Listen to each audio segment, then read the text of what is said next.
So today the so-called Red Knights, who are this group of sort of well-connected and very wealthy Manchester United fans who oppose the Glazers' ownership, have confirmed that they are in fact in talks about a potential takeover bid, but they've stressed that it's still very early stages, and what they're going to try and do is galvanise support among the wider fan base before they launch that bid. There are a bunch of sort of usual suspects in the city, really. They're a bunch of quite well-known football supporters who also happen to be prominent in Goldman Sachs, in some of the stockbrokers and some of the law firms in the city.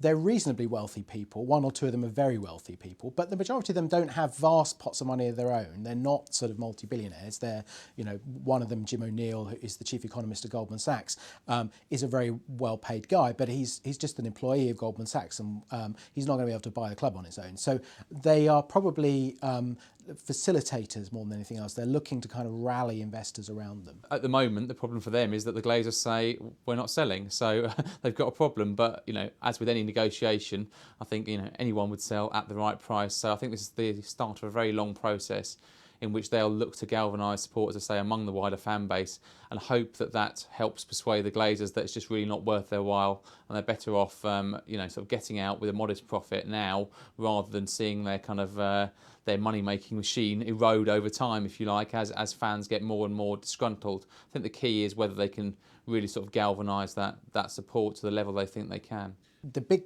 dilemma for them is, on the one hand, they're saying they don't like the amount of debt the Glazers have got on board. On the other hand, normally the only way to fund a takeover of this size would be through debt. Now, they could get some of the supporters to buy shares in a vehicle and try and effectively recreate the public company that Man U was before. But this is quite a difficult proposition, and it's very hard to persuade the Glazers to sell unless you have hard readies there in advance. So one imagines they'll try and come up with something a bit creative and try and recreate some sort of mutual or co-op or something that has a supporters element in there.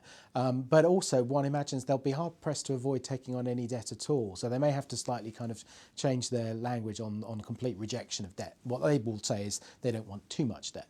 The Supporters Trust and the Red Knights and everyone around United are very keen to keep this as a sort of positive story, if you like. They want to see more of the green and gold. They want to see more of the active protest. There's lots of talks about sort of Facebook and Twitter, and they've engaged the digital agency that they helped Barack Obama. They want to keep it a sort of feel-good campaign rather than a sort of rather than talks of boycotts and people throwing their season tickets away at this stage. But I think there's going to have to come a point where, to really affect change, they're going to have to start hitting the Glazers where it hurts, if you like, and that's in the pocket, certainly. They've already said that they're talking to the Manchester United Supporters Trust and trying to get people to sign on to sign up with the trust. I would imagine they will now try and put together some sort of proposal where they can raise both more money in the city, but also, crucially, see if there's some way they can raise funds from the fans. And they've made a point about talking about Man U's worldwide fan base here, and I wouldn't be surprised if they find some sort of sugar daddy in in the Far East or something who might be able to come in on board. The real challenge is, can they keep that sense of this being a rescue bid, a bid for the people, a bid for the fans, whilst at the same time attracting some big name money? And there's a tension there, obviously, that they will have to walk a tightrope on. At this stage, it's impossible to say how likely the Red Knights are to succeed in their takeover bid, partly because the Glazers are so opaque in their pronouncements to the media. I mean, all we've got so far is that one line, we're not selling, it's business as usual. The bond offer that they got away last month did shed some light on their business practices. We think that they're probably in some, if not difficulty, then their other businesses aren't doing as well as they once were. They were heavily into property in the States.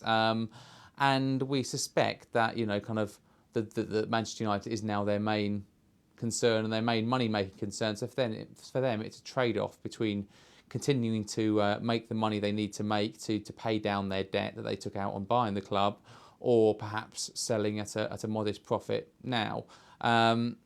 I think it could obviously go either way, and it will just depend to a large extent on the fans' role and how long they can keep this protest up for, and how much stomach they have for the fight, if you like.